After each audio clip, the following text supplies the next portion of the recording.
আপনার বাসায় যদি 2টি ডিম থাকে তাহলে আপনি এটি বানিয়ে খান। এটা বানানো খুবই সোজা, এটার স্বাদ আপনাকে মুগ্ধ করে দেবে। এটা বানানোর জন্য ফার্ম থেকে আমরা মুরগির ডিম কিনে আনলাম এবং দোকান থেকে আমরা গুঁড়ো দুধ কিনে আনলাম। প্রথমে একটা বাটি নিতে হবে। এই পাত্রে আমরা এখন 2টা ডিম ভেঙে নেব।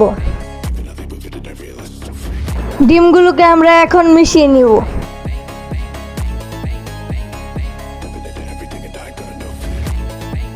আর পর্যাপ্ত পরিমাণে লবণ দিয়ে নিব। লবণ দেওয়া শেষে আবারও আমরা লবণটাকে মিশিয়ে নিব।